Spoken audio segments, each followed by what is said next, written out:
Nathan stood on the roof of a crumbling apartment building, looking out over the city as the dying sun cast long, jagged shadows across the streets.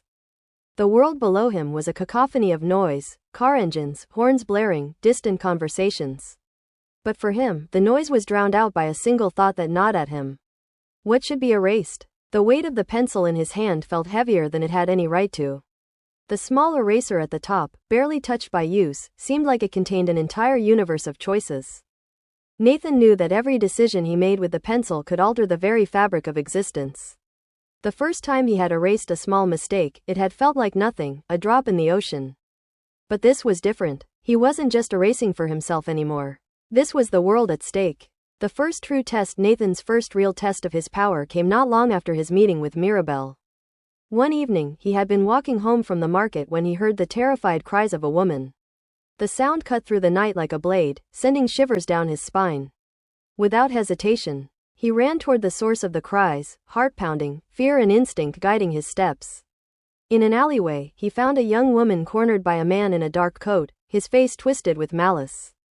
The man's knife glinted under the flickering streetlights, and the woman's face was pale with terror.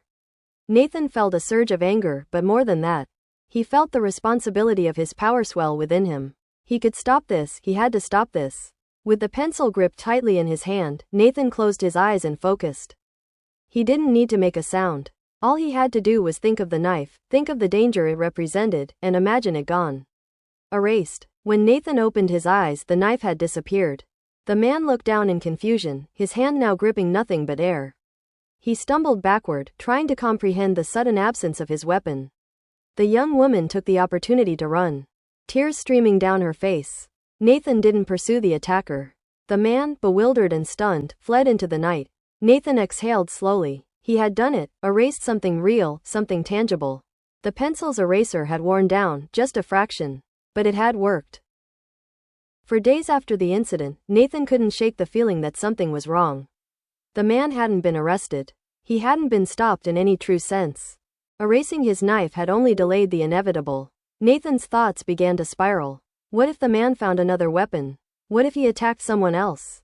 The nagging sense of incompletion haunted Nathan's every step, until finally, he found himself standing in front of Mirabelle once more. "You're troubled," Mirabelle said, her gaze never leaving the cup of tea in her hands. She sat in the same spot on the temple steps, her serene expression belying the weight of their conversation. "What have you done?" "I erased a knife," Nathan said, his voice barely more than a whisper. "But the man, he's still out there." "I didn't stop him." Mirabelle sipped her tea, her eyes calm but full of understanding. "Erasure is not the same as resolution, Nathan. You can erase an object, an event, or even a memory. But that does not mean you erase the consequences that follow." Her words hit him like a cold wind. "So what should I have done?" Nathan asked, frustration rising in his chest. "Erased him? Should I erase people to stop them from doing harm?" Mirabelle's gaze sharpened. "Do you truly believe that erasing a life is justice? Or is it just the removal of responsibility?" She stood and looked into his eyes, her voice firm but kind. "There will be times when erasure is necessary. But there will also be times when the problem is not what can be erased, but what must be faced." Nathan looked down at the pencil in his hand. He had been so focused on the power of erasure that he hadn't thought about the responsibility that came with it. Each use of the pencil didn't just alter the present, it altered the future in ways he couldn't predict. "I don't want to erase people," Nathan said quietly. "I don't want to decide who deserves to exist and who doesn't." Mirabelle smiled gently. "Then you are already wiser than many who came before you." Nathan's second test came in the form of a young boy named Elliot. The boy's parents had come to Nathan, pleading for help. They had heard rumors of a man who could erase nightmares. A man who could take away the fear that plagued their son. Elliot had been tormented by the same recurring nightmare for months. Every night the boy would wake up screaming, drenched in sweat, his small body trembling with fear. His parents had tried everything, therapy, medicine, even moving to a new home, but nothing worked. The nightmare followed Elliot wherever he went. When Nathan met the boy, he could see the exhaustion in his eyes, the deep shadows under his skin. He could hear the terror in the boy's voice as he described the creature that haunted him, a monstrous figure with red eyes and long, clawed hands that reached for him from the darkness.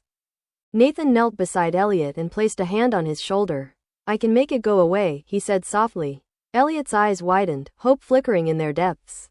"Really?" "Yes," Nathan promised. But it's important you understand that I'm not erasing your fear. I'm erasing the thing causing it. You still have to be brave. The boy nodded, his small hands gripping the edges of his blanket. That night, Nathan sat by Elliot's bedside as the boy slept. When the nightmare began, the boy tossing and turning, murmuring in his sleep, Nathan closed his eyes and focused. He imagined the monstrous figure, its red eyes glowing in the darkness of the boy's mind. And then, with a single thought, he erased it. The effect was immediate. Elliot's body relaxed. His breathing slowed and the tension in his face melted away. The nightmare was gone. The pencil's eraser wore down, just a little more.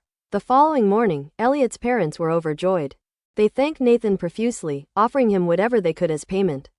But Nathan refused, shaking his head. I didn't do this for money, he said, though the truth was, he didn't quite know why he did it. Was it kindness? Guilt? The desire to make up for the emptiness that had settled into his own life since discovering the pencil? As he left their home, Nathan couldn't help but glance down at the pencil. It was still mostly intact, but he could see the eraser had grown smaller, even if only by a fraction. Each erasure, no matter how small or innocent, was taking its toll. He thought about Mirabelle's words, erasure is not the same as resolution. For Elliot, erasing the nightmare had brought peace. But Nathan wondered, how many more nightmares would he be asked to erase? How many more mistakes, fears, or memories would people want to be rid of, without confronting the source? And how many more times could he use the pencil before he was forced to make a choice? The power he held was immense. But with it came the burden of knowing that each use chipped away at something far more important, his own sense of what was right and wrong. Nathan Cole was no longer just a man. He was something else now. A force of change, a keeper of erasures. And as he walked away from the boy's home, he couldn't help but wonder, what part of him would be erased, when all was said and done.